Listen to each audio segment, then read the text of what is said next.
Welcome to the Issues of Men, where we boldly approach topics that men are experiencing, but not always willing to admit or address openly. Check it. I don't play hockey, but I check my men. I demonstrate and elevate on the I.O.M. Yeah.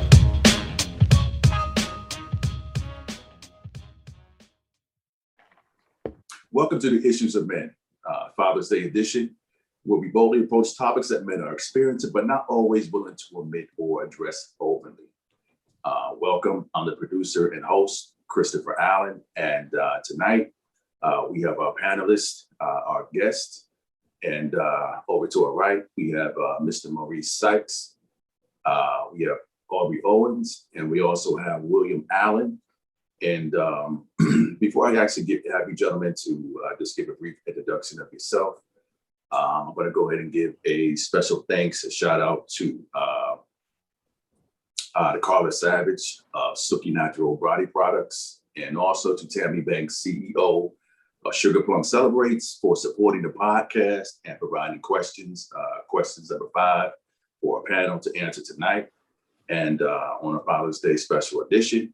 And again, for those who are participating tonight, I would like to thank Tammy for she's going to provide provide barbecue and also a gift for us on Father's Day to show her appreciation for those on the panel and all fathers who will be able to come to the event to watch the Issues of Men platform live, or at her facility. So with that being said, we're going to go ahead and get started. Maurice, would you be able to give a brief introduction of yourself? Just tell the viewers a little bit about yourself. Sure. My name is Maurice Sykes. I live in Midlothian, Virginia. I'm currently divorced, single dad of 2 kids, recent high school graduate, 6-year-old son. Also, in terms of profession, I am an entrepreneur, have 2 businesses. One is a cleaning and disinfecting company, and also a photography company as well. Mr. Owens. Hi, Aubrey Owens. I'm a dad. I'm a husband. I have 2 children, one 27, one 15. In my professional career, I am a consultant to corporate legal and IT departments as well as law firms as they tackle data challenges with data surrounding investigations or data privacy needs. Additionally, I am local also to the Midlothian, Virginia area, where in my spare time, I practice real estate, and I also hold a Virginia driver's auto dealer's license. Excellent. Mr. Allen. Yes, sir. Yes, my name is William Allen. Originally from Nashville, Tennessee, now live in Dallas, Texas. I'm a father. I have a 6-year-old daughter. And currently right now, I'm actually a truck driver. I work for a company called Old Dominion, Old Dominion Freight Line down here in Dallas. That's my job. And on the side, I have a podcast. You can look it up on YouTube under William Allen Sports Talk, but the name of the show is Sports Talk Unplugged. And that's my current situation right now. All right. And for those who do not know me, I'm author Chris Allen. Married. I have 3 children. I am a model, actor, entrepreneur, author, and also operate a publishing company here in Virginia.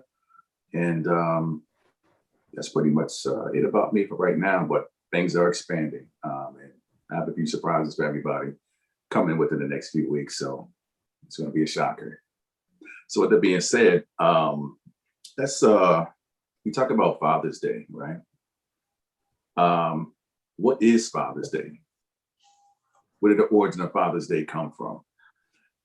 It's to my understanding of it, it was a holiday honoring fatherhood and paternal bonds, as well as the influence of fathers in society. Father's Day was founded in Spokane, Washington, at the YMCA in 1910 by Sonora Smart Todd. She started to celebrate her father back on June 19th of 1910. celebrating him because he was a single father, 6 kids. His name was William Jackson Smart. And that's pretty much the origin and start of Father's Day. And Father's Day originally didn't get started till 1972 under the Nixon administration.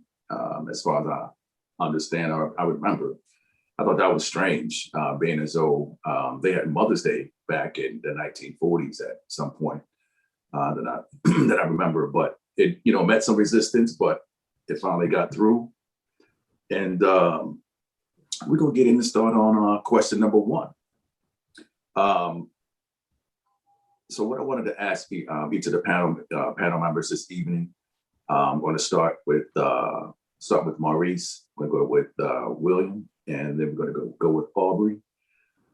When you were growing up, what did Father's Day mean to you, and how was it celebrated in your household, if it was celebrated? So I had to really think about it. Just when you were asking that question, to be honest with you, I think from what I can remember, Father's Day was celebrated by a dinner, a card, and a gift.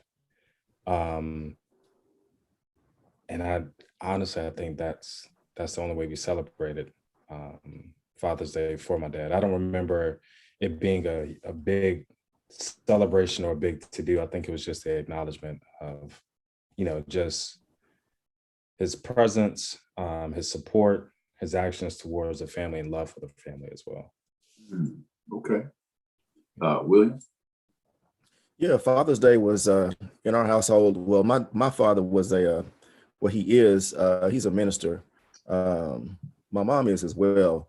But for us, it was just a celebration of just my dad, how great of a father that he was, just supporting everyone. And we wanted to show him that, that we loved him, we cared for him.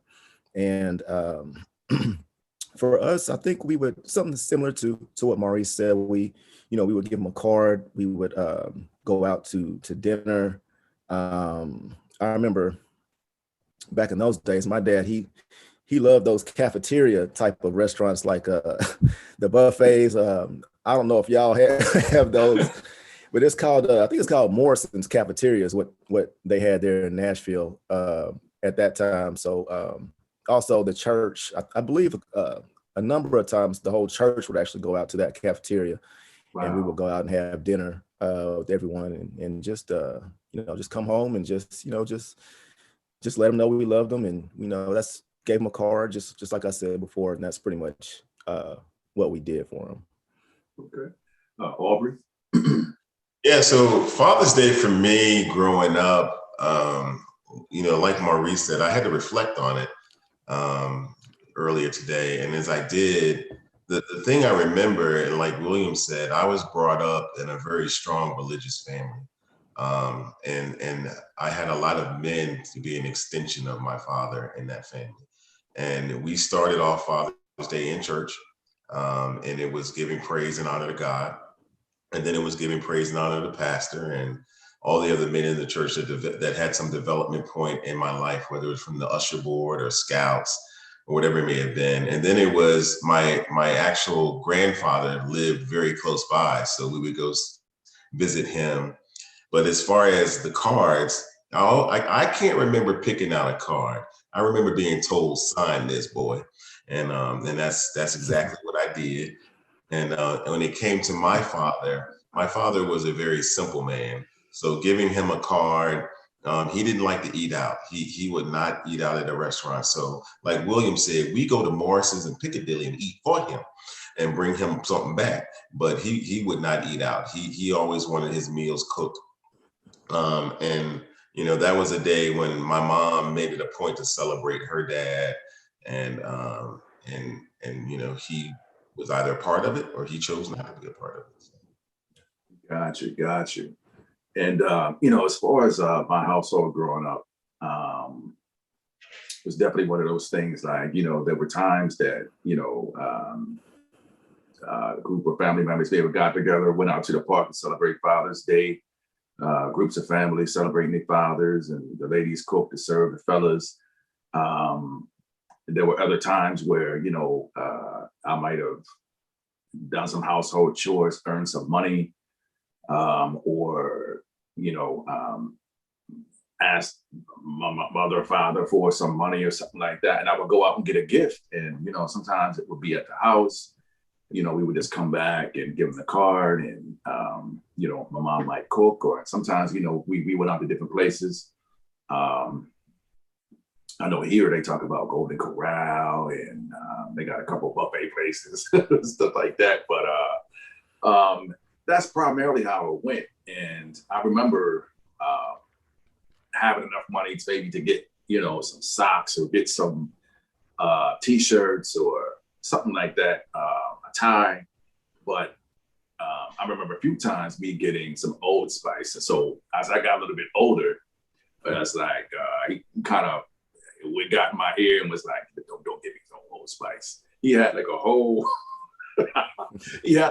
thing of Old Spice that he never really used, So I was like, okay, I'm not gonna get that for him. But yeah, that was kind of how our household was. And so the second question on tonight's agenda is, as an adult father, what does Father's Day mean to you?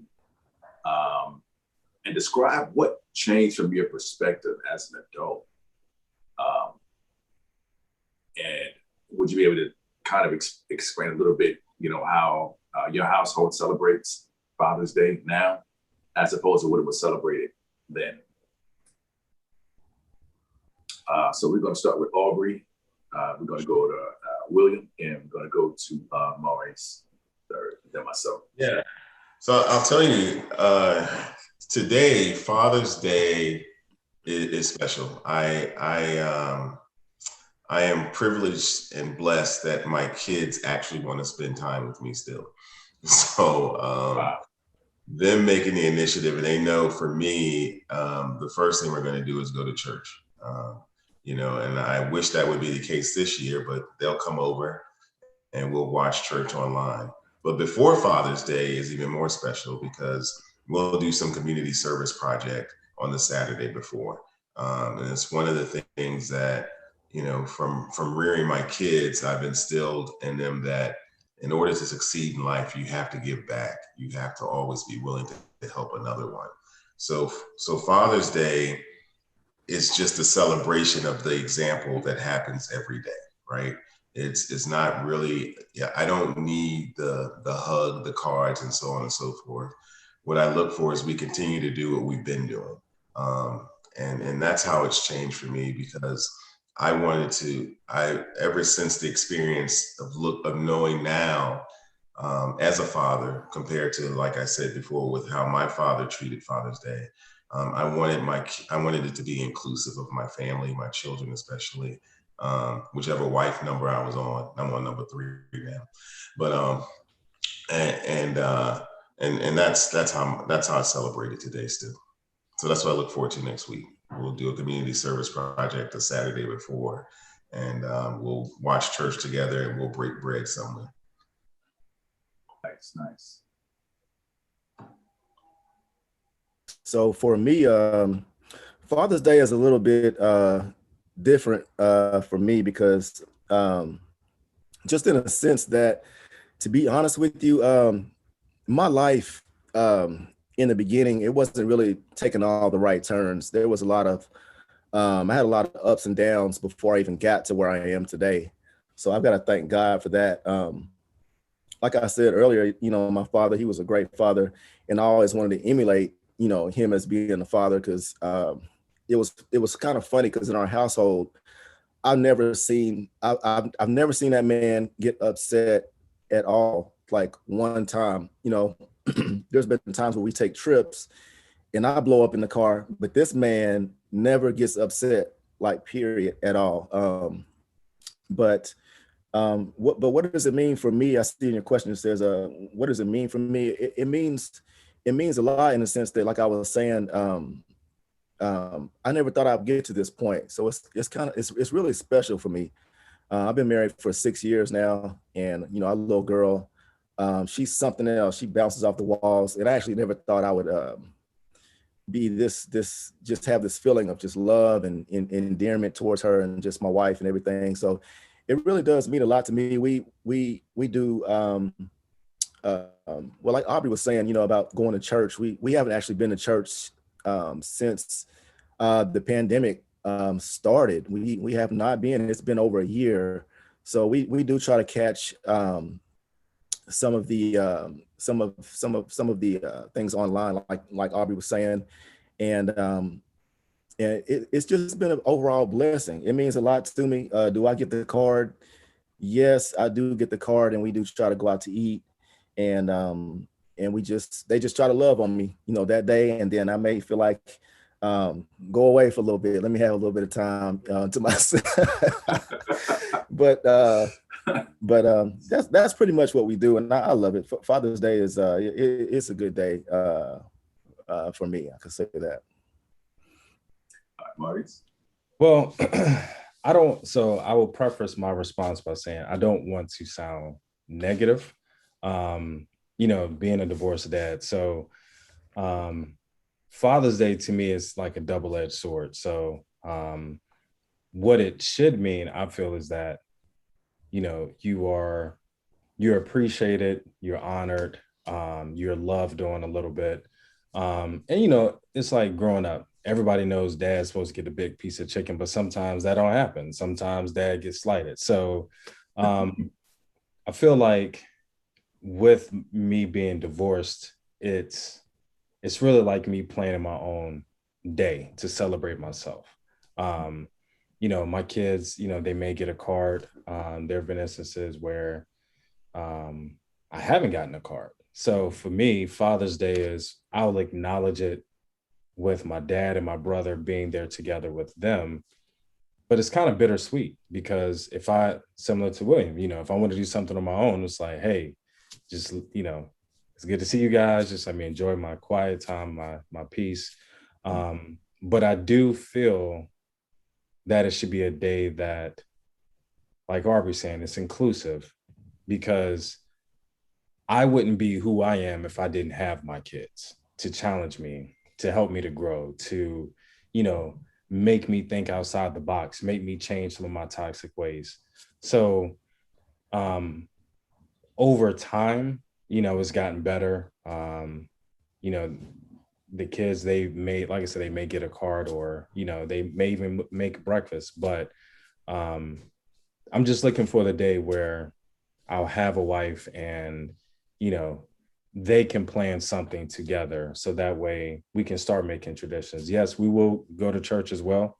And, even with that, it's good to see the other fathers in the church being honored, whether it's by the ministers or whomever. So yeah, we will start with church and then just see how the day really unfolds, to be honest with you. All right. So I want to share this. So I'm going to be, what you can I say? Going to be the devil's advocate. This one. Okay. So like Aubrey, I've been married. This is my third and final. With that being said, I better not say that. No, because I'm gonna take that back, because again, life happens, things happen, and I grew up in a Baptist Christian household as well. So during my first two marriages, I probably may have received maybe 4 or 5 gifts ever. I know when I was younger, in my first marriage, received. I understand with the kids, they had cards, different things that they would create or make, and sometimes you give them money as well. They go out and get stuff and bring it back. And not that I need the validation or anything like that, but it kind of took me off a little bit, that when it came to their birthdays, when it came to celebrating them, when it came to celebrating the moms on their Mother's Day, you know, they got the whole kit and caboodle, the flowers, they got the dinner, they got all this stuff, right? And this is as an adult. So I'm just like, wow, you know, they get rings and earrings and necklaces and things like that. But, you know, it wasn't reciprocated. So I didn't feel that appreciation, you know, especially, you know, working 2 jobs, you going to school, doing all these different things. So I didn't feel the validation or appreciation back then like that, like as I would feel now, because that was one of the first things that I actually did. I kind of made it known, like, listen, you know, my current marriage anyway, it said like, you know, if it needs to be a reciprocated thing. If I'm going to go all out for you, I expect the same from you. Not that I needed the validation, but I still feel like the effort still needed to be put forth as I'm putting forth towards you. So with that said, I've had some bittersweet moments as far as Father's Days and things that's concerned. I didn't have my biological father in my life for a lot of time. So I'm trying to figure out if part of that came from my experience of, you know, wanting to share some moments with him, but it was what I had to share them with someone else and vice versa. So it could be a combination of things and maybe why I felt the way that I felt. But that's what I wanted to share with y'all about that. So it's like, you know, we had some similar things that we shared and some things a little bit different, you know. So I definitely appreciate y'all listening to me rant. It's all good. It's all good. So when we come to question number 3 this evening, and this kind of leads into let me just go ahead and bounce it off and see what y'all say. All right, so we're going to start with William. We're going to go to Aubrey, and then we're going to go to Maurice for this question. So question 3 is, did you receive the same type of gifts, energy, and credence as our counterparts on this special day? Or does it even matter to you? And then let me ask you this real quick. And by looking at your question, when you say credence as our counterparts, who do you mean by counterparts? Let's say, I mean, your immediate household, your wife. Okay. Yeah. Okay. Yeah. Yes, I'm pretty early on in the whole marriage game and everything, but I would say that everything has been reciprocated. When it's her day, like for Mother's Day, as a matter of fact, it was really hard to find a reservation here in town. I'm not sure what was going on. Well, Mother's Day in Dallas is really hard to find a reservation. But I do try to do a lot for her as she does for me. So it is pretty equal in that sense. And that meal came out to almost $200. So I'm expecting for this Father's Day to be off the chain. I just want to make that statement clear. And when she sees this podcast, give me something good. But in all seriousness, it's does it matter to me? Yes, it does. Really, we don't really have to do all those things. I'm just happy that she's there for me, and I'm there for her. You know, we have arguments and everything, but we don't argue that much. But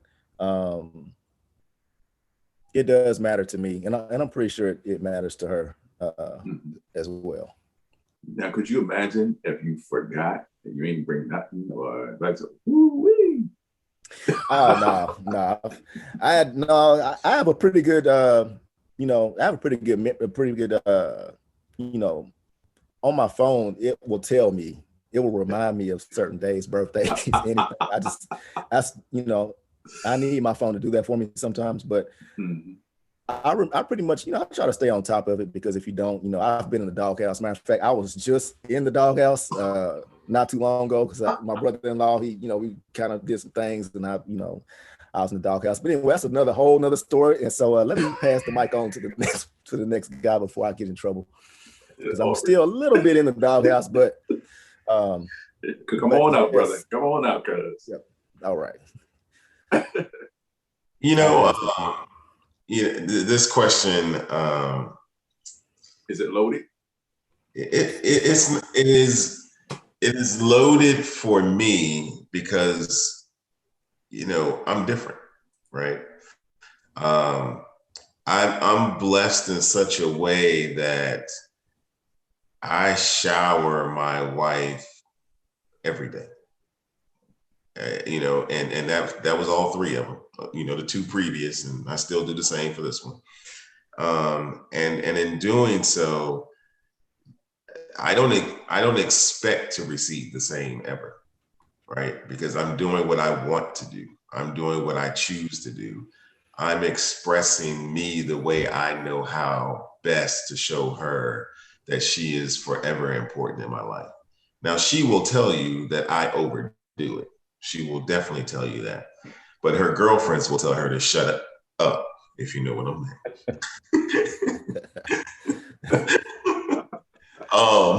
Girl. And I would say to you that the only thing that matters to me is what I said before. When Father's Day happens, I want it to be inclusive. So on Father's Day, I go spend time with my mom. You know, my father isn't alive anymore. Or I don't have any, actually, I don't have any males, elders that are still alive. Yeah, I don't have any male elders in my family that are still alive on either side. So, so the last few years, it's been spending time with my mom and my grandmother, who's 95. She's still alive. My kids, church, and it's that inclusiveness. That's what matters to me. I wouldn't care if they gave me 2 mismatched socks. I wouldn't care. You know, I'd wear them for the day and I'd throw them away the next day. They know how I am. Last year, the year before last, they gave me a fish, a betta fish. And I don't know if you guys know anything about betta fish, but most people, a betta fish doesn't live more than 6 months. Well, I still have my betta fish from 2 years ago. His name's Henry. And last year we bought him a girlfriend and her name's Henrietta. And they still live in the day. They live in a crystal vase. They get $18 water and it gets changed every week. But that's what matters to me. So, you know, yeah. Awesome. Maurice. Wow. $18 water. Wow. Pretty good water there. I would say I probably do get on some, yes and no to the question. So I think I do get similar things in terms of like the card or a gift, as you know, their mother. I would say the only difference is there's a little bit additional effort that goes into celebrating mom than dad. Like, oh, I want to cook a meal for mom, or I want to clean up the house for mom. And whereas me, it's like, so what are we having for dinner tonight? So I think there's still a little bit of, you know, the disparity between the two. But, you know, at the end of the day, I have to resign to the fact that as long as my kids know they have stability, that I have their back, their best interests at hand, I just have to just rest that at some point they will see the effort that I have put in and that I am putting in. I would like to receive those same things as mom gets, but if it happens, it happens. If not, I just try to, you know, every year just make peace with it and keep on going. And you know, as men, Miss Benita Claiborne came up with this, it's like KIM, keep it moving. Mm-hmm. I say KOM because we keep on moving, regardless of the circumstance of what's going on. As individuals, we do mature, but you know, as I stated before, it said, did you receive the type of gifts and energy, credence as our counterparts on that special day? I do now. Yes, I do. Mama always used to tell me, grandmama, grandpapa, but it's like if you don't communicate, you don't say, you don't ask, Right. you will not receive. And for some reason, I feel like, sometimes as for men, and this is why I also created this platform, The Issues of Men, because sometimes we'll be tight-lipped about something and it will hold on to it, and then one day it'd be like, to blow up on somebody. So I was like, okay, I'm not going to allow that to happen anymore. We'll have to address it immediately so it doesn't proceed on or bleed in the future. So, so my next question to the panel is, around the world, we are portrayed and believed to be lazy. We're portrayed to be ignorant. We're portrayed to be uncaring. We're portrayed to be sperm donors that don't love or support our children. I definitely don't agree with that. That's absolutely false. I don't know who came up with that perception, who's spewing this social media, and for hundreds of years. Is this perception true to you from your perspective? Anybody can answer this time. It's going to be a free for all. I would say no. And, just thinking about, like you were saying, social media, if you look at social media now, it seems like from what I've seen, there are a lot more dads speaking up, posting images of them with their kids, or, showing support for their kids. And I'll take it a step further. Even people that are very successful, they are now being inclusive of like showcasing their family, and not just them. They're saying, okay, I'm successful, and here's the reason why I'm successful. So I feel like there is a certain section.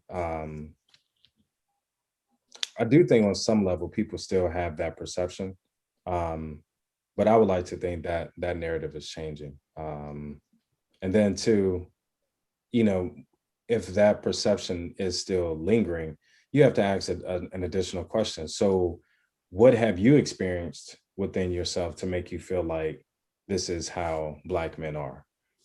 Because yes, there are some deadbeat fathers. I will be the first to, to admit that that is the case. But, for those of us that are active, for those of us that are doing the hard work and, sacrificing, I would like to think there's a lot more of us out there. And even like you can identify, even in talking to another dad, you can identify real easily if he's really active in his child's life. And then if you are a true man and really are a dad, either you're going to hold that dad accountable, or that's not somebody that you're going to consistently associate yourself with. Absolutely. Because you believe in being there and being a provider and being involved. So I would like to think, no, largely, I stand for single dads. I stand for dads that are married. I stand for dads, period. So I would like to say, nah, dads are definitely showing up more now than ever. Absolutely.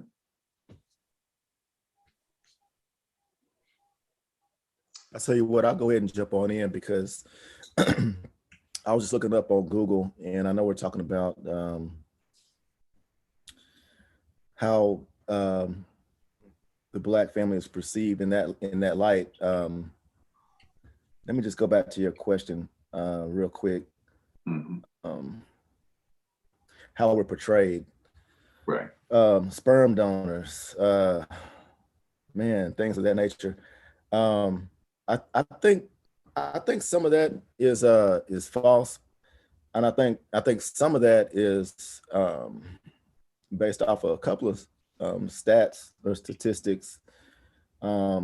Like on Google, it does say the percentage of single Black mothers amongst Hispanic or Latino in 2020 was actually 42%, and then the percentage among African American women is actually 64%. And that's just off of Google, what it was saying. But it's tough because down here in Dallas, when I first got here, when I was single, they were just talking about the percentage of of men, the ratio between men and women, and it was basically like for every Black man, there's like 12 Black women available. But as far as being a sperm donor and all those types of things, is the perception true or false? In some light, it's false, and in some light, it's actually kind of true. Just a little bit I think depending on the city, like where you are, but it could be misleading. I think it can be misleading. Why? I don't have all the facts. Is the perception incorrect? It's hard to say because I don't really know specifically all the facts. I'm not, I don't professionally know everything, but I do feel like that there's a better percentage of Black males these days that are stepping up to the plate and are actually being good dads and taking care of their kids. So I think that percentage is actually going down. I don't know the stats or anything like that, but I think it can be misleading a little bit, especially when you think about, I think someone was saying like back in the day in special housing, they were trying to say that they would give women the money if they were single women living in the projects, that they would receive some type of benefit if they were single. Yeah. So it's almost like the government bonuses. was trying to separate. Yeah, they were trying to separate, the male from the female in those Black households. But it's a topic that I don't know the specific answer to, but I will say that I believe that the Black men now are actually showing more of a caring sense of wanting to be a father and wanting to step up to the plate and do what's right for their family. And so before we go to Aubrey really quick, right? Just in my experience and from those that I've talked to, different groups that I've been into, mentorships and things of that nature, one thing that I know is true. And again, this is why I brought this platform together, is I know that hurt people. You might not have been able to, let's say if your childhood was, like for myself, I didn't experience my biological father or get to know him in any capacity. And so, yeah, I was going through a lot of different things. But coming up as an adult, when I did have my children, I wanted to be everything and be the opposite of what I actually received or my experience of, with my biological father. I wanted the opposite of that. And I know by nature, we project our thoughts, emotions, pains, fears, and accompany those things, whether it's intentional or unintentional. A lot of times we project those things on the people we love or we close to, which may also result in some of this, but it also goes to sometimes, it's irresponsible sex, handling those situations in different manners that produces a child that you may not want, produce a child that she may not want. Things don't work out. There are different circumstances that may lead to the treatment or abuse of child, especially if you're not a mature individual, have that support, that background to be able to support that child in a certain way. So, it's a lot of reasons why. And William, like you said, you talked about how households are separated, especially when they were keeping melanated men from getting jobs or high-paying jobs, and also separating the households when you needed to have somewhere to stay to raise your children. And they're like, okay, yeah, well, we're going to support them, but definitely not going to support him. So, which is it? We're going to give you a little bit of paper over here. We're going to add some more benefits to that. So, how are we going to handle it? But it's a lot of circumstances, a lot of reasons in regards to that. That perception, I believe, just in regards to that we're lazy, we're ignorant, sperm donors, and don't love and all that stuff is absolutely false. Aubrey? Yeah, so I guess you made me last for a reason. These are the opinions of Aubrey Owens, period. If you decide to fact check me, go for it. That perception has been true. And it has been true because we have socialized in so many years prior, whether you start in the 60s or the 70s, fame and fortune and men being able to have, as we all just stated, multiple women without any discretion or regard for what they were doing or any succession of what may come from it. Especially when you think about just the NBA, when you think about musicians, right? You think about other businessmen, white collar businessmen. You know, somebody was doing the admin somewhere and produced a couple kids. That recklessness of how men acted, and I'm not talking about black, white. I'm talking about men in general. How men acted is what develops this type of perception. What I believe has occurred is that the children that have been produced from those reckless relationships or those reckless activities are us, right? In the sense of I want my children to know who I am, where I am, and how I am. I want them to be a part of me. I want to be a part of them. And that's what's changed this perception, why we all today agree that that is no longer as it was. It is better. You know, you do see more people celebrating their families. That's why you see now more long marriages. Now, marriages aren't as long as they used to be back in the 40s, because, you know, the average marriage today is about 20 to 25 years. But it's ever increasing as the newer generations are ever evolving into marriage and into love and being able to be shown what real love is like and what real commitment is like, right? As opposed to, you know, my own father. I saw him with multiple girlfriends. I mean, I didn't realize what was going on then, but by the time I got to college, I was like, you dirty. So, you know, but my mama stayed with him till he died because she knew she was getting that Army benefit and she's set for the rest of her life. So, I mean, that was her choice. That's also a choice that I could never make, right? But the example of it is she had that, as we all can relate to, that agape type love, right? That love that never ends, that love that can never bend because it was God that put that love in her for him. And that's the same type of love that we today and you now see being celebrated with men and their families and their children. And I don't just mean black men, I mean all men. You know, you get and that's the beauty of the transformation, right? But that perception, yes, it was true. Yes, it still happens today. The percentage of it happening today is far less than the historians can remember, for sure. That's how I look at it.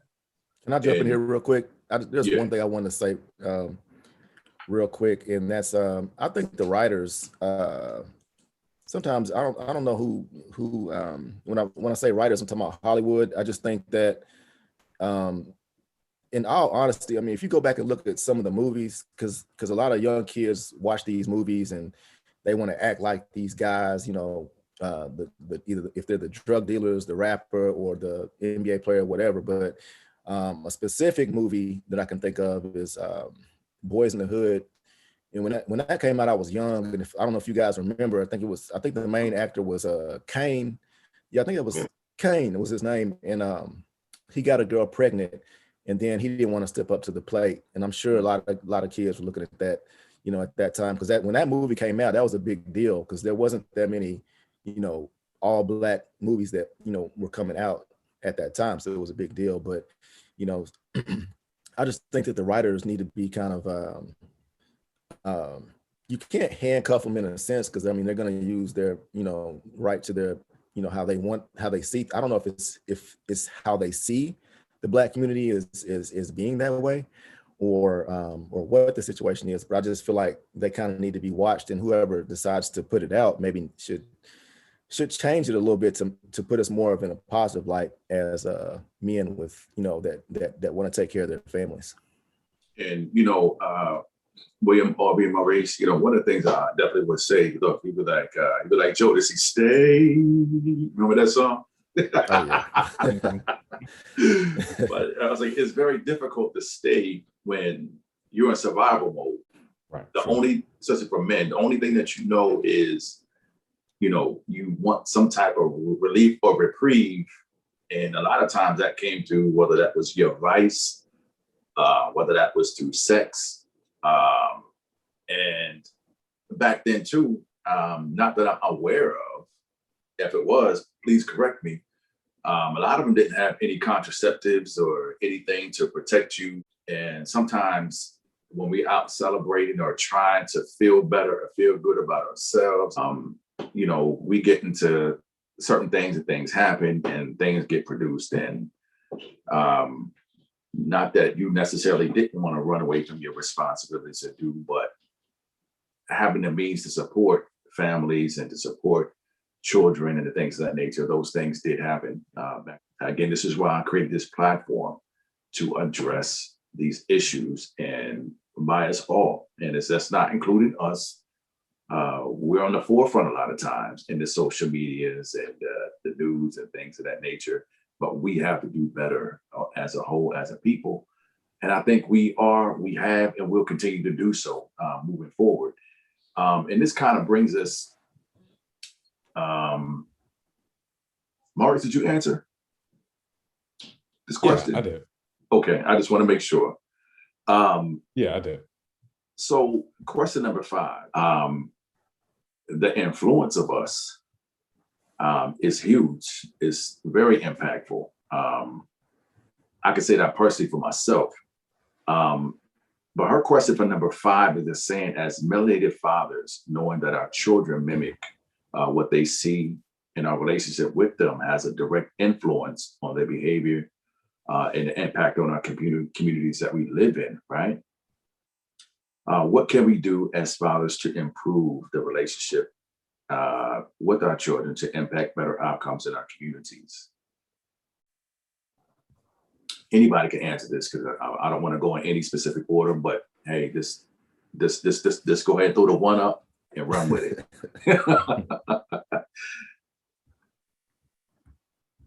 Yeah, I'll go. So for this one's pretty easy for me. I was that kid whose father was not always there, right? I am that man who, when my girlfriend, who turned out to be my first wife, got pregnant at the time, I was engaged to someone else when she got pregnant. And I dropped that engagement and was like, I have to take care of this, period, right? And in doing so, she tells that story to my kids to this day. Like, when my kids don't understand why I am so passionate about some of the things I do, she will tell them how my commitment to providing for them and providing for her was never ending. I mean, like I said earlier, I have a 15-year-old son. That marriage with her was for 22 years. So for those of you that are not familiar with the Commonwealth of Virginia, not only does she get child support, she gets spousal support. So in doing so, though, it's not something that I'm upset about, because if I'm upset about it, then that comes through me and my kids would feel that, and I can't allow that, right? So that would be like the worst thing possible. And also, because my father was not inclusive in me with sports and all the athletics I was in, as well as my educational achievements, I have really taken a real pride in making sure that I'm there for my children, right? When they need, or they may be going through a struggle, when they're trying to understand how to get over a hump, I'm able to share with them, these are some strategies you can use. And notice I'm saying these are some strategies. Whereas me growing up Southern Baptist, I was told this is what you will do. This is how you will act. This is how you will respond. So I made it a point to make sure that I give them an idea of a direction, and we actually talk through it. And we don't talk through it, in a sense of it where, they can be disrespectful in the conversation. But it's more of, if you don't understand something, just ask the question, as opposed to being rebellious.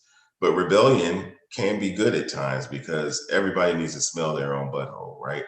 And in doing so, they tend to learn better respect of what is being offered up at the time, and being able to see a different angle. Um, as far as how to get them more engaged in the community, is actually me doing it first, and then saying, hey, I'm going to Chesterfield Food Bank this Friday. You should come down and help me out if you want to. And I've done that several times with my son. It's fun. We like it. He really doesn't even understand how much he's helping someone until we get to the trunk of that person's car and they just say thank you, right? And you see the car. Some of these people come in expensive cars because they're taking that food or picking it up for someone else and delivering it on to them. So it's also just a blessing on a blessing on a blessing. And for me, that is some of the strategy I use to keep my kids engaged, and make sure that when they get older, that they can have that same nurturing spirit for others. So. Yeah, and just to piggyback on that, I think the word that I would think for me, like the perfect word to answer this question, is just modeling. Modeling and being able to understand what went wrong during your childhood, what mistakes you've made. And then if you want to be different, like I said, it starts with you. So, and then in addition to that, being able to have the tough conversations with your kids, allow them to ask the questions, and then be open to them holding you accountable as well. Again, we are all better because of our kids. If you make a mistake and your kid is asking you for clarity or for, whatever the case or some context, you don't have to give them the exact play by play, but to have to relive that decision, relive that action, and then, have to guide them through it. That's tough. And so then it holds you accountable. And I think too, the biggest thing would be just to learn to love your kid for who they are. And then kind of tap into what their interests are. Because I know for myself growing up, it was sort of like what you said, Aubrey. It's like, here's what you will do, here's what you aren't going to do. And, you're expected to toe that line. Whereas we're all individuals. Just because I may not go the same route that you want me to go does not mean that I won't be just as successful. So I think just loving our children holistically, and then being able to say, yes, there are some old school foundations that we need to maintain, but there are a lot of things that we have to change as well, because as the kids evolve, as they learn more about themselves, we too have to do the same thing. I'm in therapy. My daughter's been in therapy. My son has been in therapy. And I think it's great, because then you could come back and have a dialogue with your kids and say, well, this is what I've learned. And you can then try to make the change and then be the model, say, hey, I need to handle this situation differently. You could come back and say, hey, I think I made a misstep. Can you forgive me? Can we talk through it? And I think the more we are able to be as transparent as we reasonably can with our kids, even nephews, nieces, I think the better off they will be long term. Absolutely. William? I think that the love that I think that my daughter has seen from me and my wife has kind of rubbed off on her, because when I come home, they're home before I get there, and she always wants to do a family hug. She always wants to do that when we come home. A lot of people don't know this about my daughter, is that she's slightly autistic, and so like Maurice was saying, to get to know her, for me and my wife, is sort of a challenge sometimes, because her perception of everything and how she goes about everything that she does she's not on that level of everyone else. You know, when we were that young, she hasn't reached, you know, that level of perception of everything yet. But I will say this, she is the most loving, caring. She bounces off walls. You know, she's number one in her class. You can just tell by the love that we give her that she just wants to do good. And that's the example that I try to show. I try to show a good example. Now, sometimes I am the one that has to give her the spanking. I do have to do that. But overall, you know, when we go out, I try to, you know, try to set a good example. And in the question it says, what does that do for your community?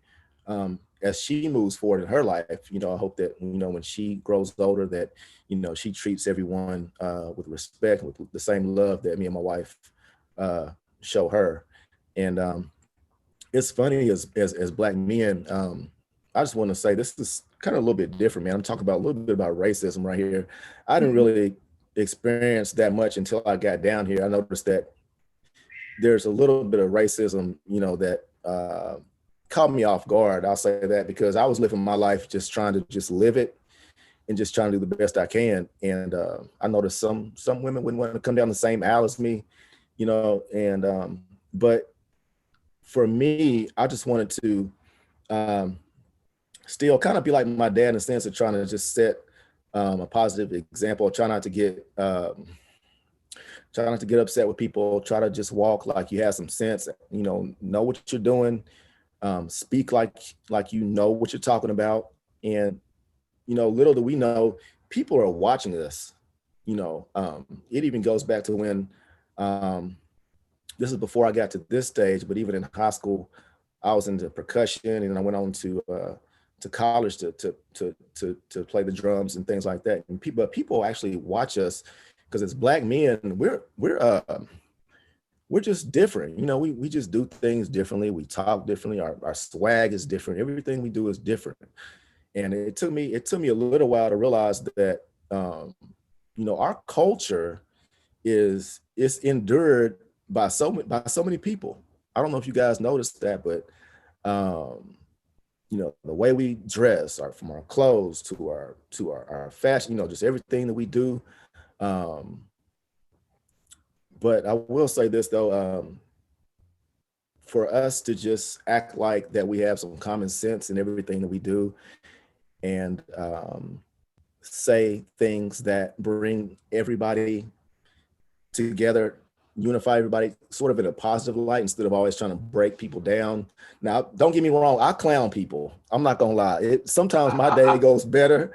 My day goes faster when I'm clowning people at work, you know, especially I'm a truck driver. So I'm gonna be honest with you, people cut me off all the time, and I'm, you know, but anyhow, even at my job, I still try to act, well, I do act professionally, and I try to show my daughter, you know, that same. I try to show her this is how dad acts. You know, when he's out, he's not, you know, acting out of pocket. You know, getting loud with people in public, and I think that'll rub off on her when she goes off, you know, and gets older or whatnot. You know. And, you know, I definitely agree with everything everybody has said this evening.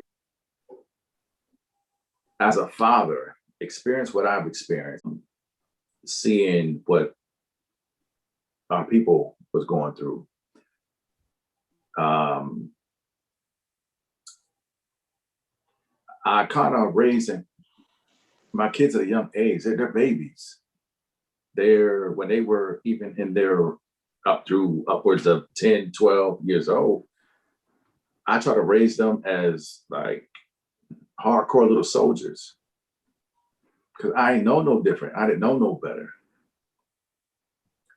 But as time evolved, seeing them interact with their friends of different nationalities and different things like that, I'm like, okay, you know, well, they're not bad. Well, the parents might be bad, or whoever that might be bad. Like, okay, I gotta kind of raise them a little bit differently now. You know what I'm saying? So I mean, like I said, I'm just being transparent. I'm just being honest, family.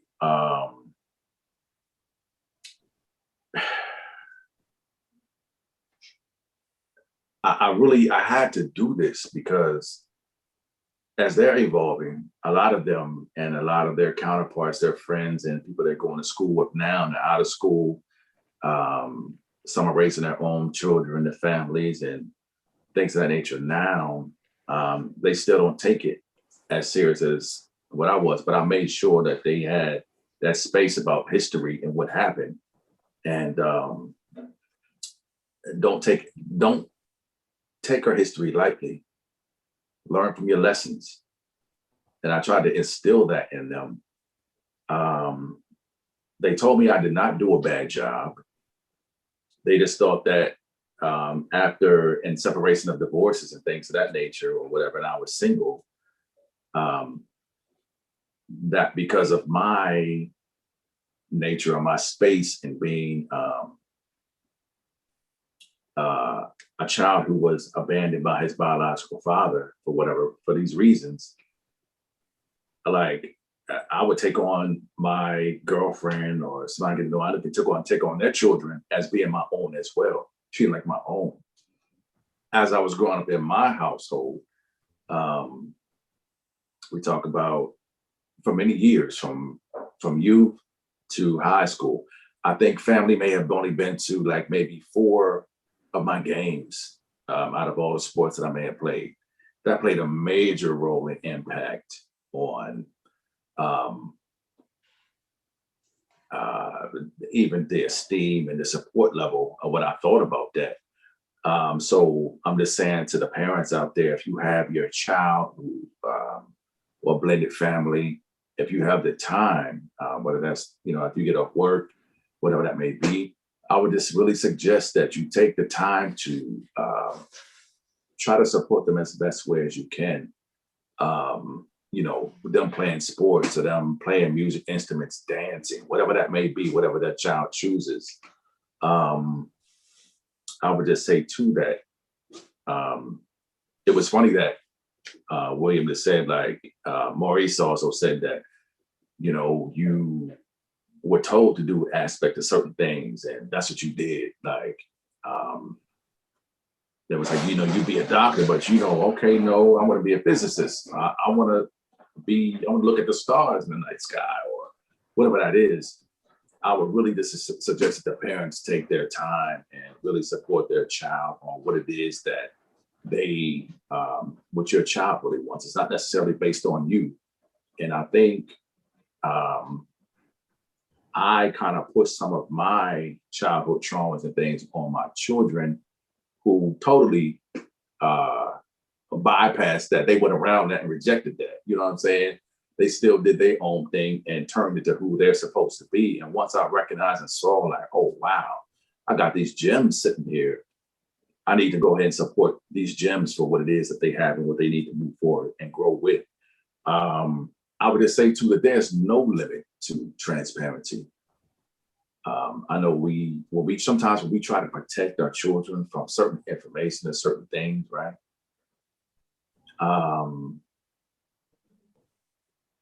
What I know now is that if you don't reach out to them and tell them what they need to know, it's going to hurt them one way or the other. That information needs to come out one way or the other, family. And I just know waiting later, and they was like, well, I could have done something a little bit different if you told me that, or if this is not the third. And when it comes to transparency and truth, and the truth sets you free. Sometimes there's no time limit on when you tell somebody the truth or when you're not telling the truth, because one way or the other it's going to hurt. And that's why I kind of view that. So I'm just saying that we could have definitely affected communities and the different things, like in that capacity as well.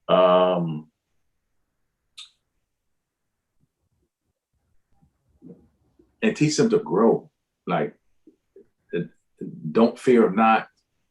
Like, I've done so many things at so many points I've failed, but one of the things that I never taught my children is you got to keep trying. Get up, keep moving, keep trying. Practice makes, I'm not gonna say practice makes perfect, but practice makes better. You'll be in a better position than when you were previously, the previous day, previous week. I would definitely ask the parents, people, guardians, whoever, to instill that into who you are raising, no matter what that is. And let's go back to respect, family. We talk about respect, right? There was a lot of times when, we talking about our elders and different stuff like that. And I think the thing that happened with me too over a period of time is, and my elders, it's like, okay, we can't keep telling these children or keep telling our kids that to do this, but we're not perfect examples of what we're trying to tell them, right? I'm just saying that tell them, lead them and tell them, but give them an example, give them something to live by. It's like Aubrey mentioned something about that as well a little bit earlier. And that's the only way that they're going to be able to incorporate that, to be able to understand and incorporate that. Because anything other than that, they're not moving. They have their own squares of space and they're not moving off of that. They have their own idealisms about things. But I would say, as far as answering number 5, that's, what it is. Can I add one more thing before you move on? Absolutely. So I have been fortunate to be in corporate America since I was 22. And in doing so, when we talk about the community, right? I was a work-life balance dude. Like, work had to get done so that I could maintain a certain way of living, right? And that's how you are brought up in corporate America. And I would say that, you remember that commercial about when E.F. Hutton talks, everybody listens? Y'all remember that commercial back in the day? Yeah. It hit me one day when the CEO, who I've been working for since I was 22, he went on, while we were working, he was being a football offensive line coach for a local high school while we were working. His kids played on that team. His kids' friends played on that team. And a lot of, you could take this a bunch of different ways, but here's the way I took it. I took it like this. You never heard him put demands on us managers that he put in charge of making sure things happen. What you did hear him say was, these are the results we're looking for. And I got to a point, actually, I lived and worked in Austin, Texas for about 3.5 years. And it wasn't until I got to Austin that I got to see a different light on what I could do better. The thing I've learned about Austin was a lot of young, intelligent, brilliant, diverse community of people, right? And in doing so, and meeting those folks, they were all starting their new families. They were all, just first-time dads, first-time moms, because the average age of the employee there was probably about 26. And what I learned from that experience was, if I can encourage these folks to put their family first, put their values in their family first, then they're going to work better. And that is one of the things, even to this day, when I encounter people, I always say to them, it's not a work-life balance, it's a life-work balance. And you pick the work that's going to make you the happiest, and pick the work that's going to allow you to spend the most time with your family, and you all grow together, which is quite opposite of what I did. But in doing that, I've been able to see more families flourish from that type of attitude. So I just wanted to share that.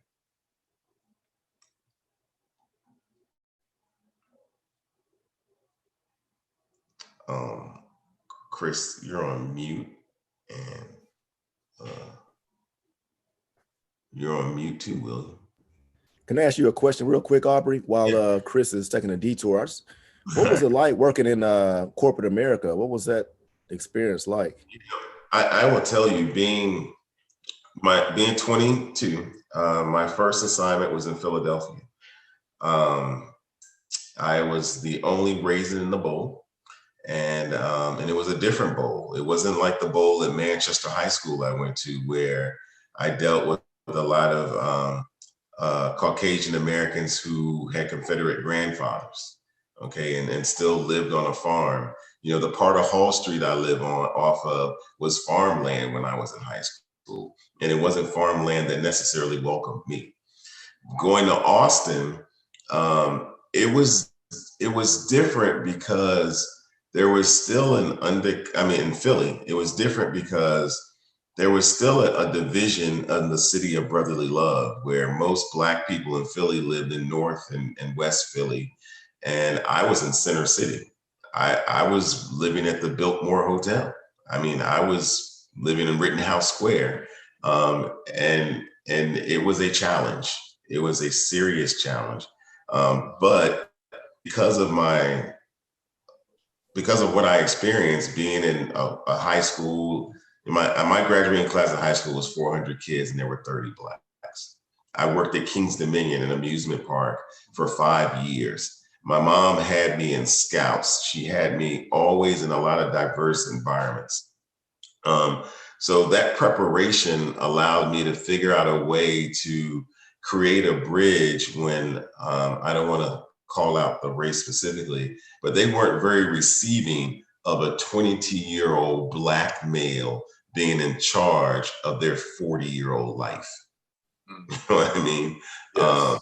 So from that, I had a couple really good mentors who kind of told me, they told me, this is how you got to learn. This is what you got to learn. Not that you got to follow that path, but you got to at least understand it and figure out how to get to that bridge. So I've always had a gift of gab. I got that from my father. Like I said, he had a couple girlfriends. I've always had the gift of gab, and I've always been able to find a connection, whether you were a janitor or whether you were a CEO, whether you were a college dropout or a PhD. You know, I could pretty much hold conversation with anybody and give them a sense of warmth and comfort, and then a sense of motivation for wanting to do something, whatever that might be. So over the years, I'm not going to sit here and lie to you and say that it's been great, because it hasn't always. Today, it's amazingly awesome. Because now, you know, I haven't had to enter the job. I haven't had to do a resume and I don't know when. But I get recruiters who are calling me because they said, you once worked with this person and they thought you would be a great fit for this company.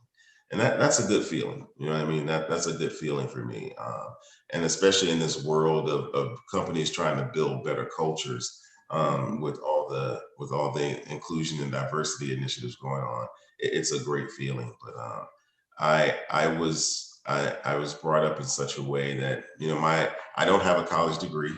I did go to school for accounting and finance, but all of my training has been through the people that I've worked with, and not necessarily work for me. So. Wow. That's beautiful. Mm-hmm. Wow. Yeah, I was gonna say this though.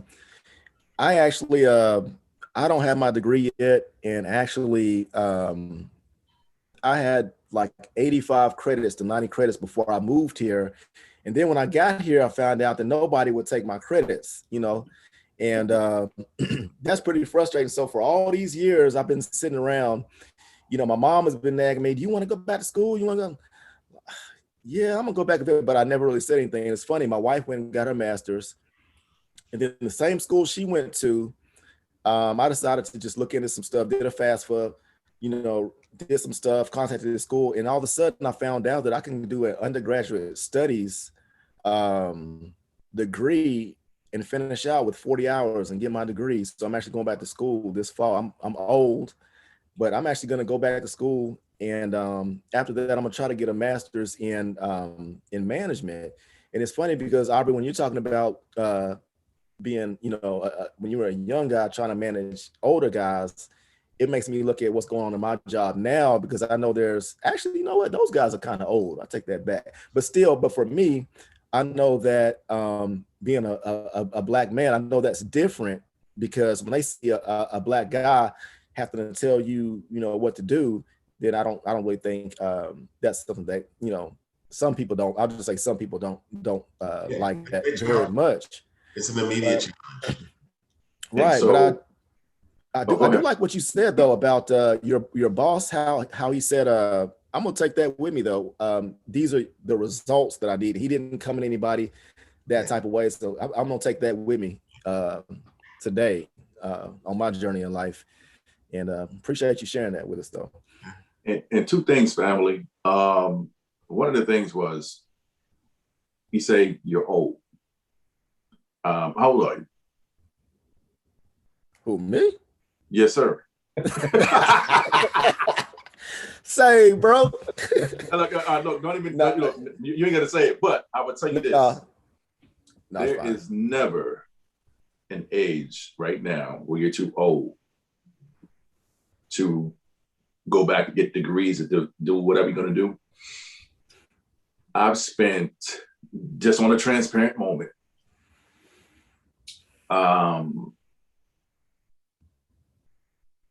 November of 2016, I got my first degree. So that was like maybe 5 years ago. That was a paralegal degree. But I'm working up until that time. I've wanted to become an organic chemist, electrical engineer, business administration. So I have this plethora of, and also a chemist. So there's all these different blends of things that I was trying to move and try to pull together, right? But my whole background has been in legal support. And there was time that they was telling me, I think you should go to school and get your legal degree. Like, go get your paralegal, or just go ahead, knock it out, go get your attorney degree. Two things hindered me from doing that. When I saw, and this is just for me, we talking about Father's Day, family, right? I saw so many of Caucasian males, Caucasian females, and just diversity of people in the legal field who make money, right? They're putting in the hours and the time, but their home lives were a wreck. The children were a wreck. They sent their children to boarding schools and different things like that for summers, and sent them to private schools during the course of the year where they didn't have to deal with them. But I'm making the money for the family. When I saw some of the products and some of the things that was coming out of there, I said, no, I'm going to wait. I'm going to take a position ahead. But at least I was there for my family. Whether some of the things are good, bad, or the other, we were there and we went through the things together, bad or good or indifferent. And I think that's what makes a difference. And you have a lot of these other children. We talk about Father's Day, the children that they may have produced weren't necessarily great children or examples going out in the world, and then having their own children as well. So it's never too late for you to go back and get what you're doing, and doing what it is that you want to do to support your family and create legacy. Feel me? And this is just a place that I am, and all the brothers here on this platform are in that place.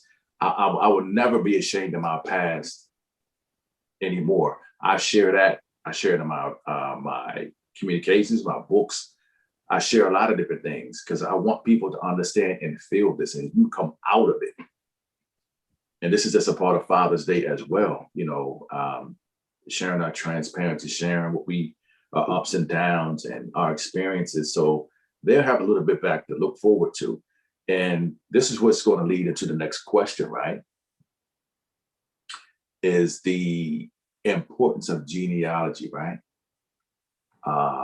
The importance of knowing your family tree, your family history, because it makes an impact. It's immense. And pertaining to Father's Day, right? How many of us don't know who our fathers is, or their fathers, their health, their behaviors, their story, their struggles? And so my question that I want to relate to you all this evening is, how does this put us as a disadvantage as men and as fathers current day? I'll go first on this one. Mhm. So I've had the benefit of knowing both sets of grandfathers. And so I would say the benefit of that is, while I did not always interact with them, I knew them. And I was able to, see their, see their interactions with other family members. I would say there were many times I didn't understand what was taking place. But as I got older and started having conversations with family members, my parents, they began to shed light on who their fathers were. Um, and then further along the line, you start hearing stories of things that, the fathers did, good, better, and different. Um, so I can't say that I don't know the history. Um, I would say there are certain things that about myself that I question. Um, and then when I go to ask either parent, mom or dad, they say, okay, well, yeah, your grandfather did X, your grandfather did Y. So I think for those of us that do know, the benefit is you can try to work to break the generational curses because you know the missteps that have happened, that have taken place. In terms of health, Black men, sometimes we're high on the list. We're at risk for a lot of different health issues, So I think being able to ask those questions, even if you did not know them, just having access to the person that was closest to the male, that's helpful because you can begin to ask questions and figure out, okay, I'm going through this and I'm having these thoughts. Were there anyone else in the family that experienced this? So for me, I think the beauty of having access or being around has helped me change how I move differently. Prostate cancer runs in my family. So I know I got to drink a ton of water. I got to reduce red meat. I can't consume alcohol a lot of times. I love smoking cigars. Well, can't smoke cigars a lot at times. Why? Because I want to minimize my risk because I have two kids. So I just think once you know better, as we always say, you know better, you do better.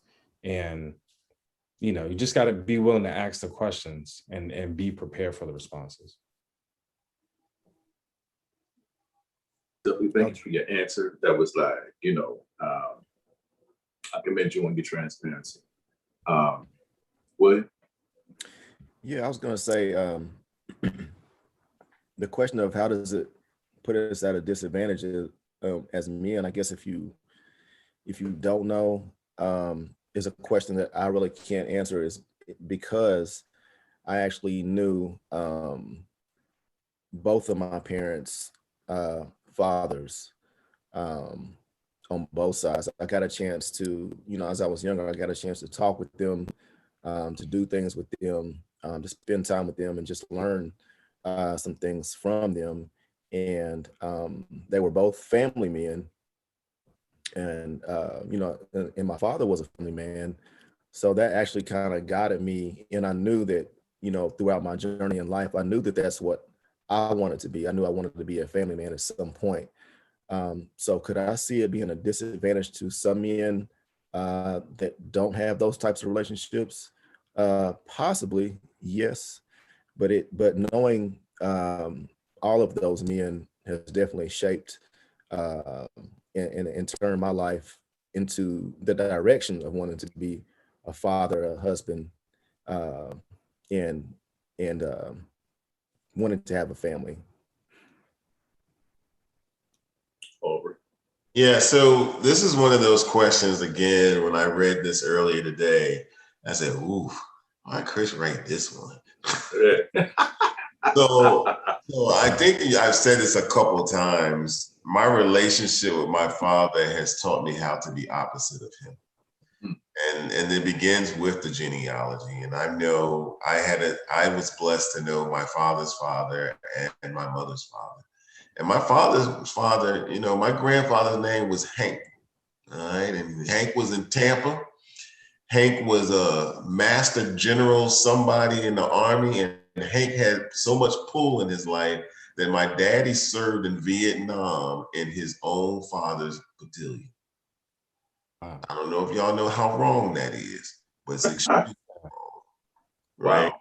So he also had a ton of charisma because my father's mother was from Cuba. Now Hank did go over to Cuba and fight a few folks, but obviously he came back with a treasure. So on my mother's side, my grandfather was a master welder who never completed the 3rd grade, but he worked for Richmond Gas. And my grandmother has always been a maid, for lack of a better term, right?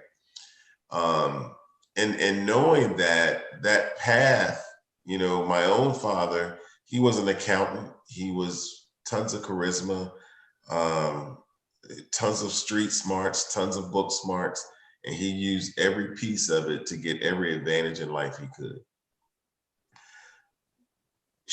When my aunt, my father's sister, and my mother saw that I could easily fall into the path of my father, they began to introduce me to other things, to other avenues, other paths. And then from that, that's how I ended up going to an HBCU. You know, I thought I was going to University of Virginia or James Madison or George Washington, whatever. But they were like, no, you're going to Hampton. You spent this time out in Chesterfield, you're going to Hampton. I was like, I don't even know what a Hampton is. I have no idea. I went to Hampton and realized how much I love a red bone woman with long legs. And books came with it, so that was a bonus. Yeah. So I went to VCU. And from that, I also learned that I also had this charisma that later in life, I realized instead of using it to take advantage of folk, I could use it to motivate. And going back to the story I was telling you guys about corporate America, the upbringing that my mom and my aunt put into me, like, you know, I didn't work at McDonald's as a teenager. They wouldn't let me do that. When I told them I wanted to work at McDonald's, they wouldn't introduce me to this guy who was a manager at S&K Menswear. And he gave me a job at S&K Menswear at 17 and taught me about men wearing suits, how a man should wear a suit, how to press a shirt, how to, you know, what a wingtip shoe was versus a loafer, what a business tie was versus a church tie. You know, he taught me, he instilled those values in me early. And then, you know, my mom allowed me to work at King's Dominion. And I met a woman there who took my voice and put me on the game staff, where I would meet people from international countries and all over the world, and they wouldn't be happy when they were losing their money. But, you know, I come talk to them and talk them through it. And, you know, next thing I know, they're spending more money. So I was somehow always around people that allowed me to see what God had put in me as a talent, right? Had they not done that, where would I be?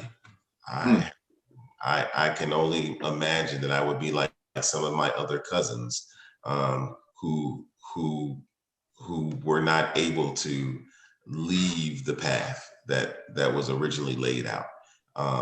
So yes, you have to know your genealogy, but in knowing that, you still have to have that support system, that community, that self-awareness that allows you to say, that's not the father I want to be. This is the man I want to be, which is going to make me a better father. So, Absolutely. I definitely agree with every one of your points, even in regards to that question.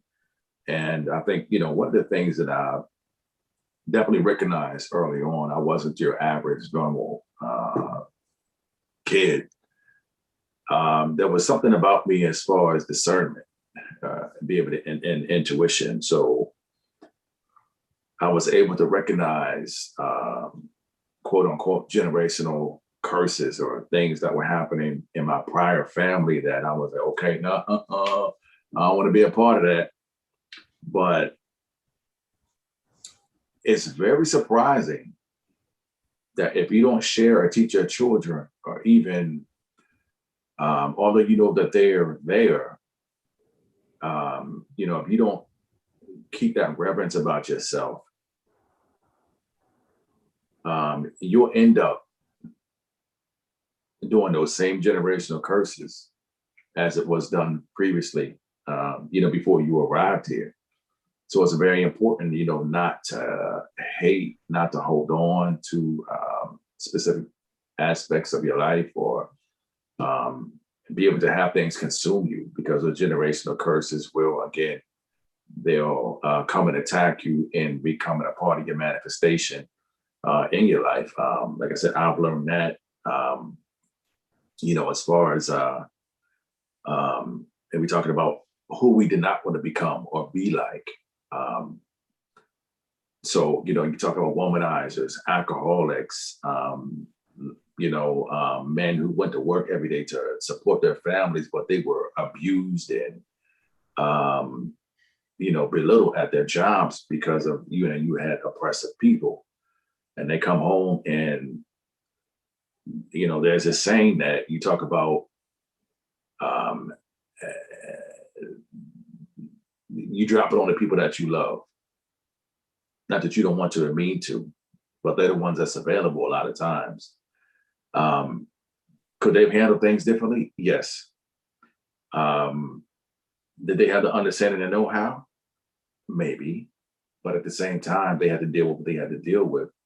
And this is the type of behaviors and things that was passed on through action and reaction to their children and vice versa. So when I had an understanding of, I was definitely trying to fight generational curses and things that I learned.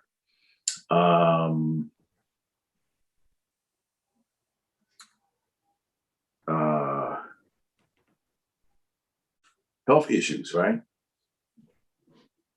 It's very important for us as men and teaching our young men in our lives, whether it's through mentorship, whether it's through us being fathers, is very important to get that information of, what was passed on from our bloodlines as far as our health, whether there was, diabetes, whether it was cancer, prostate issues, heart issues, and things of that nature.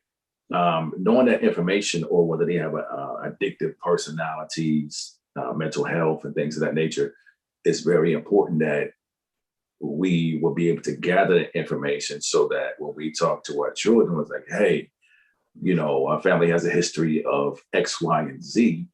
So they'll be able to know how to navigate and move a little better, and what to avoid, maybe what not to eat, or learn about triggers and things of that nature at a young age, or, to be able to move through those type of things. But, our health, mental health, those are definitely things that I know that are,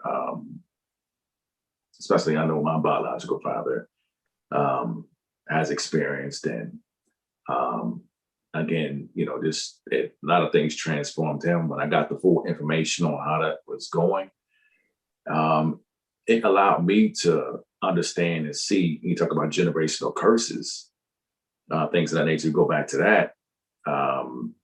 When we had our conversation and talked our different ages, how things almost was like on a drop of a dime at our ages, and when these big specific things happen in our lives, and just being able to, now that I see that it happened, things already have happened, I'm like, wow, like I really got to get to my children and really give them a platform or a place to talk about these things, what happened to them in their past, as well as the current secrets, all that. Just get it out the way, get out the door. So no judgment from me.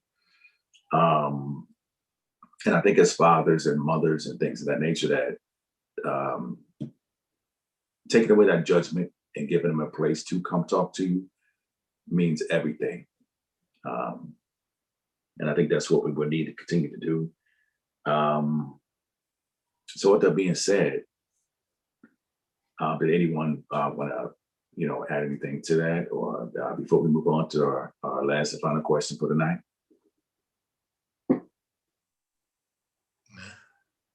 No, Cool. I think I'm good. Cool. All right. So our last and final question for this evening's Father's Day special edition program on the Issues of Men platform is based on the gender that we were born, and a definition of what a father physically is. Can women or transgender women take credit and celebrate as being fathers on Father's Day? Anybody can jump in. I mean, I would just say this. I'll start this off with a story that someone told me. Like I was saying earlier, when we all met, I'm a Tennessee Titans fan, and there was a guy who went to the bathroom, and he was using the bathroom, and he looked to his left, and he saw a lady standing there, and they were both using the bathroom the same way. For me, I really don't agree with, I was raised differently. I'll just say that first. I mean, I was raised differently. A man is a man, a woman is a woman. I know that these days in time, things have changed where people are changing their bodies, they're changing, their sexuality, whatever parts that they have. But I honestly and strongly believe that a transgender woman shouldn't take credit for being a father. I just disagree with that whole that whole aspect, that whole direction. I'm not saying that I'm anti-gay or anything like that. I do. There's some, I do know some people that are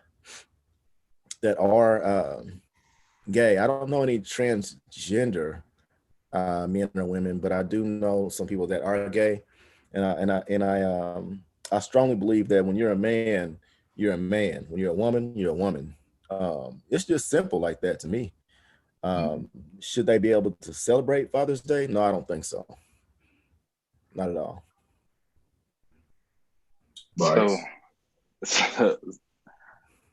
So I would say this,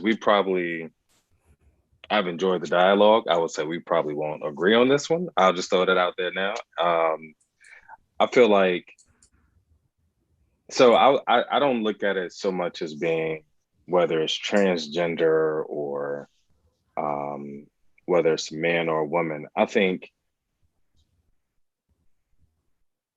if you have a parent that is if you have an individual that's facilitating the role, then I think they have that ability to be celebrated. And I'm saying it from the standpoint too of, if you have a mother who does not have the father of the kids that are active, I don't think it's wrong for me to recognize her as playing both roles, because she has to. Same thing with transgender. I mean, I think, again, if they're playing the role, it's not on me to say that they don't deserve the same recognition for playing that role, because although it may be a different way of looking at it, maybe there's something that they too can still sow into the child that they are around and attempting to assist with raising. And I would tell you, even looking at this question, I really had to ask myself a couple of tough questions. But I think, because you can't really ask this question without asking several additional questions behind it in order to really get clarity and be able to answer, to give a blanket answer. So that's why I just say, hey, I will just stick to If they are facilitating that role and that's what they have to do, they don't have assistants and it's just them. Yeah, I'm not going to take that away from them. So, wow. I had this, I saw this, I didn't see this question until today, but I spent some time with my wife yesterday, and my wife is, she's Black, she light skinned, and she got them legs. And she's from New Jersey, right? So she was raised Catholic. I'm from Richmond, Virginia. I was raised Southern Baptist. She went to Howard. I went to Hampton. But somewhere in between all those differences, it's amazing how we've raised our children very similar. That's how I'm going to start this. William is absolutely right. A man is a man, a woman is a woman. Absolutely right. When it comes to being a mother or a father, it is a role. It is a role that I believe can be fulfilled 90% in part by either sex. A man cannot have a baby. A man cannot generate milk for nourishment. A woman can have a kid on her own by being injected or delivering sperm off to a bank and picking it up 9 months later. We can't do that regardless. So when I think about this question, I say to myself, and I go back to the point of earlier, there were so many men previously out there that were producing children whose names they didn't even know.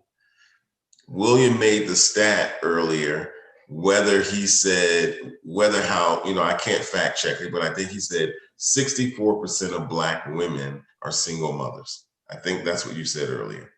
When you think about that stat, when you think about the time, before where we are now, absolutely yes, a woman can be recognized on Father's Day, not as being a father, but as being someone who's been influential in that child's life that gets to be celebrated a second time, right? Whether she was influential in the sense of when you become whether it was to her daughter, this is how a man treats you, or to her son, this is how you treat a woman.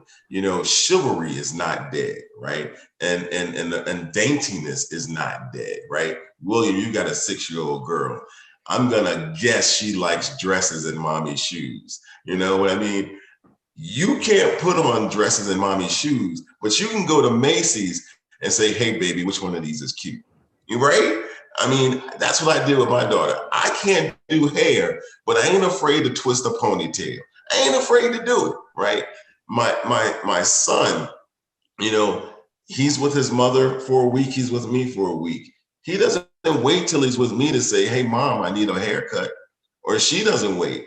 She takes him to that barber shop. She does that activity that we as fathers hold sacred. Like barbershop time is my time.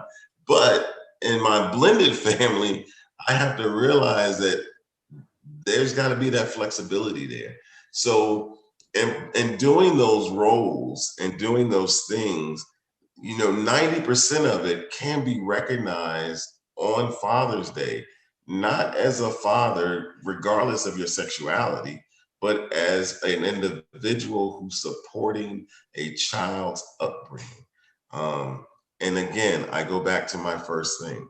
Yes, a man is a man. Yes, a woman is a woman. Yes, there are people who are gender diverse.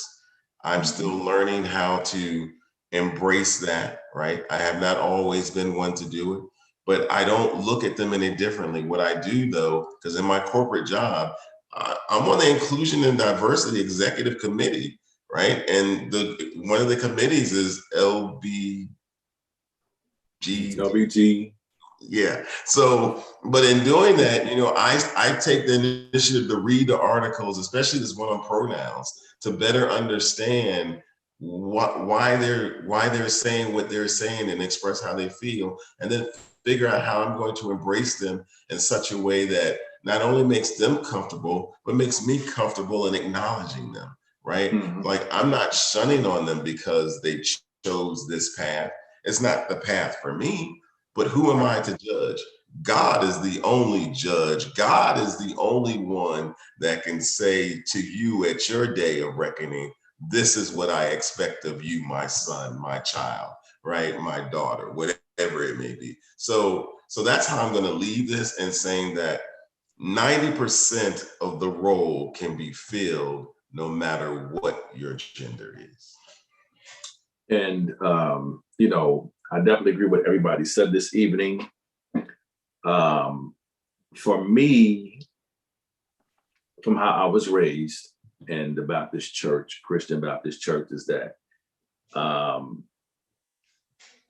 a man is a man, like you stated, a woman is a woman. However, in the blending and changing over a period of time, stepping into the role of becoming, whether that's a masculine role or a feminine role, or how it's supposed to be in your family dynamic, I can accept that. But I still don't agree with a young man has 50%, or not even 50%, but he's going to take some direction from his mother. He needs some of that information from his mother, right? As a biological man, you're going to need a heterosexual biological man. You're going to need some of the information to create the direction of this young man. I haven't had a conversation, or actually where someone would actually come and talk to me and tell me directly, like, okay, although I was born a female, I had male tendencies. But do those male tendencies, can you step into a fathership role? Can you teach a young man how to be a young man born a female? So I don't. Okay, go ahead. Yeah. So this is, and similar to Aubrey, the way of the world is changing, and it takes some time to get used to the different changes in the world. But even in, that question saying, can someone who may have been born female but identifies as a male, can they teach a boy how to be a man? And that's a great question. Yeah, because I'll we be can honest identify with you. all day. Right. And I didn't But- think about that even in reviewing this question. But so I would say yes. Will it be perfect? No. No. There were times when I've had to go buy pads for my daughter, and it's trial and error sometimes. She will go send me the picture. I'm like, this is what I see, but this is what's here. So, like it's trial and error. So I still go back to, it may not be perfect, but it can be done, because in any situation in parenting, sometimes when the mother or the wife isn't home, the show must still continue. Must go on. And it must. And so whether you get it right in the short term, or you get it wrong, or you halfway do it, I think what it really boils down to is you were there. You gave the initiative, because at the end of the day, when they go off to college or when they leave, they can be like, man, I went to 6th grade dance and my hair was ponytails was different ways, but my dad did it. You know what I'm saying? I think that's what we ultimately want, is just the recognition that we were there, we showed up, we did our best, and we gave the support. And even with that being said, I just think it should be celebrated on different days or in a specific way.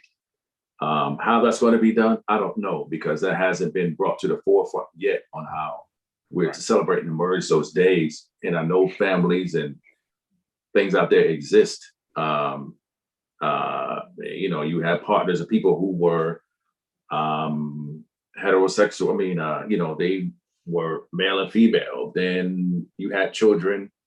Then later on, they became, you know, I want to be the woman, or vice versa. I'm going to be the guy, vice versa. So it's a different mix of family structure and things out there now. And one of the things that I would just say too is, at the same time, I'm a part of a diversity and inclusive network, and that's dealing with genders, that's dealing with racism, color, skin color, all that is huge, right? I'm just thinking too that don't ever forget our children in this diversity and our inclusiveness, right? We would still need to include them in it and ask them, although my mother, my father may not be together no more, maybe the mother, the father may have passed away or vice versa, and that this is who my father or my mother may have chosen to be with in relationship wise, they need to be included in this as well as their recognition of who and what is what. Because how can you enforce on a male or female child was like, you know, used to my father, but that's not what I'm used to looking at or celebrating or this and the verse. So there has to be a dialogue and some type of situation to try to get a better understanding and merging of that, because although you may want, or she or he may want to say, no, that's your father now, or this, that, and the third, they're like, no, you know what I mean? So it has to be that inclusive as well. So you know, this is why the issues of men, right? This is about the human race. And these issues are going to be here and we need to address them and just pull them to the forefront. Regardless of how we feel, the world is going to move. It's going to be here. It's going to evolve. We'll be here and we'll be not here.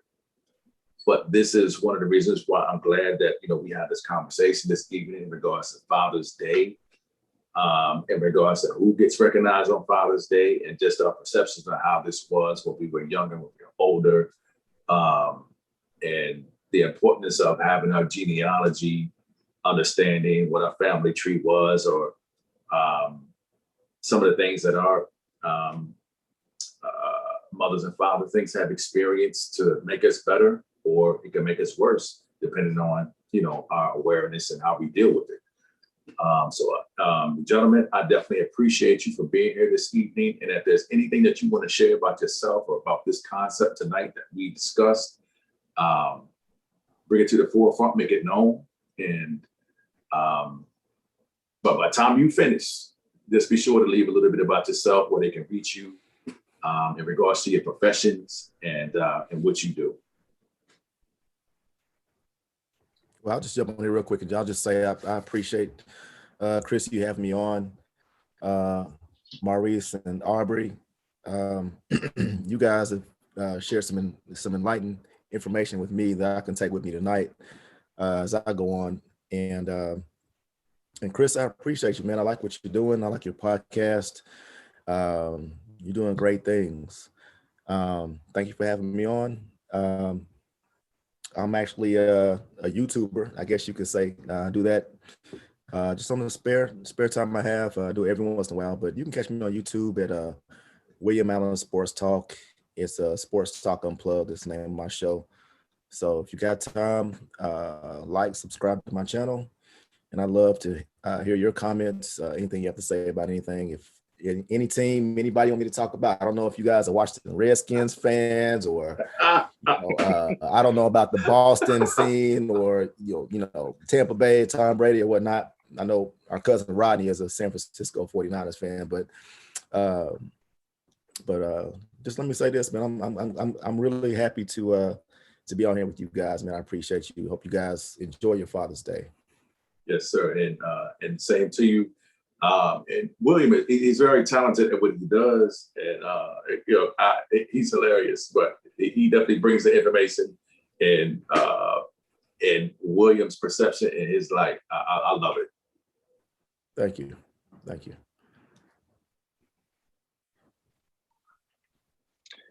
So I will say this has definitely been informative. Thank you guys for coming on. Thank you, Chris, for the invite. Absolutely. I look forward to, even having dialogues offline, as we as men just encounter things, hopefully this will be a great resource for us to, either hold each other accountable or just be, just to get, one another's opinion. And I'm on Instagram. I'm a photographer, so I'm on Instagram at MoPix Photography. Also with my cleaning business, it's Cam's Cleaning Services. You can find me on Instagram under that as well too. But like I said, thanks again. This was definitely great dialogue and discussion. And Maurice, listen, I want to thank you personally for your creativity, your eyes, your God-given gift. I just know what you've done for me as far as the photography and the pictures and things of that nature. That's taken me to another place, another platform, and definitely recommend Maurice to any and everyone in the area where he can get to travel to be able to. I mean, he's an amazing guy, amazing dude. Appreciate that. Yeah, I'll just, harness what everyone said. This has been really good talk. It's been good stuff. I mean, it's the kind of stuff that, I'm normally asleep by 10, and that usually starts at 9. And I feel like I'm wide awake. I'm gonna go watch the rest of the game because this has been a really good conversation. It's been stimulating. It's been enlightening. And Chris, I just thank you for allowing me to participate. I thank you for your forum. I thank you for how this is going to help someone. We know not who, but it's going to help someone. As far as myself is concerned, I'm a Google search away. I'm just a dude. I'm on LinkedIn. I work hard. I'm usually, if I'm not at work, I'm at home doing the honey-do list, or my real estate business is usually catered to only working with folks that are in true need of something. I don't really market for a specific client base. My gift is to help people, mainly first-time home buyers, seekers, and folks that are looking to transition in some way, shape, or form. So, I work for Hometown Realty. The name of the company I work for as a consultant is KL Discovery. And I attend First Baptist Church. I'm a lead in the evangelism ministry of South Richmond, First Baptist Church of South Richmond. I'm a lead in the evangelism ministry and also in the Boys to Men mentoring ministry. So that's who Aubrey Owens is. And I really have truly enjoyed this. And I pray and hope that everyone has an enjoyable Father's Day. Oh, absolutely. And again, thank you all for participating, coming on, being one of the panel members for this evening's show. And again, with all your input, this was very enlightening for me to see and get a better perspective. And it's going to definitely impact fathers' lives and those, regardless of gender or who they choose to love and support. It's definitely going to be a very enlightening information and session for them. And again, thank you so much. I am going to definitely get with each and every one of you individually for your Father's Day gift from me, Big C.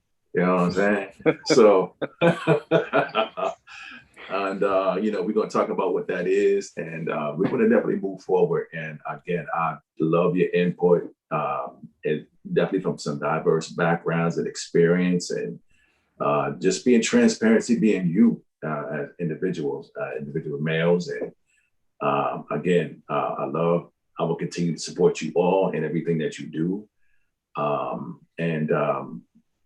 This is what it is. It's the issues of men, the human race, male, female, our children, our communities, everybody included. But it definitely starts with us first, because if we can't grow and relate and address our issues, we're going to have a tough time in this world, in our relationships with women and our children. So with that being said, this is Author Chris Allen, host, producer of The Issues of Men. And if there's anything else that you want to say before we go ahead and close out. Everybody was like mute. Wakanda forever. And I would definitely say, I said, are you living constructively or destructively? Again, it is a choice. Again, we need to grow and get better as we move forward. And this is the platform it's for. So with that being said, I love y'all. And, let's get it together, move forward. We out. Lions in here. Peace. Ah. All right, man. All right. Go. Peace.